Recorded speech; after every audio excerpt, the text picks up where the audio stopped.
দেখছেন Probash Kontho morning update powered by JMG cargo.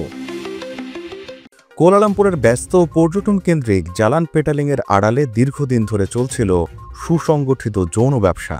এলাকাটির বেশ কিছু দোকানবাড়ির ভেতর ছোট ছোট কক্ষে গড়ে ওঠা এসব গোপন ঘাঁটিতে নিয়মিত আসত স্থানীয় এবং বিদেশি ক্রেতারা। জালান পেটালিং, জালান ইম্বি ও জালান পুরু এলাকায় গতকাল সকাল 11:30 থেকে দুপুর 1:30 পর্যন্ত পরিচালিত মালয়েশিয়া ইমিগ্রেশন বিভাগের অভিযানে এসব অনৈতিক কার্যক্রম উন্মোচিত হয়। মোট 13টি স্থাপনায় অভিযানে আটক হয়েছেন 139 জন অবৈধ বিদেশি। মালয়েশিয়ার যে কোনো জেলা থেকে বাংলাদেশের যে কোনো প্রান্তে আপনার মালামাল পৌঁছে দিচ্ছে জেএমজি কার্গো অ্যান্ড লজিস্টিক্স। প্রতি শুক্রবার শিপমেন্ট, 4 দিনের মধ্যেই customs care. 95 Jalan Tun HST City Centre, Kuala Lumpur, Kotaraya RSB bank ও মে ব্যাংকের পাশে। বিস্তারিত জানতে ও বুকিং দিতে কল করুন স্ক্রিনে দেওয়া নম্বরে। আটকদের মধ্যে 112 জন নারী এবং 27 জন পুরুষ, যাদের বয়স 20 থেকে 65 বছরের মধ্যে।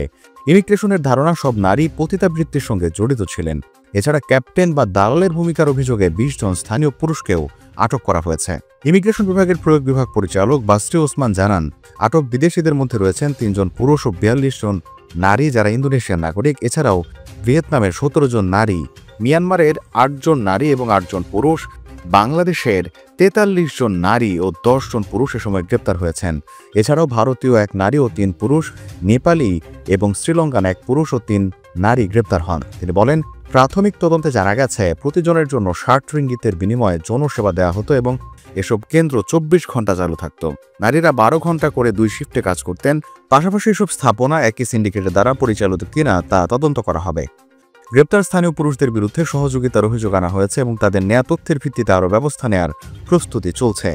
অভিযানস্থলে সাংবাদিকরা দেখেন, প্রতিটি স্থাপনায় 10 থেকে 15টি ছোট কক্ষ রয়েছে, যেগুলোতে শুধু একটি বিছানা ও ছোট একটি টয়লেট রাখা হয়েছে। এসব কক্ষ বসবাসের জন্য নয়, বরং যৌন সেবা দেওয়ার নির্দিষ্ট জায়গা হিসেবে ব্যবহার করা হতো বলে ধারণা করা হচ্ছে। প্রবাস কণ্ঠ নিউজ ডেস্ক।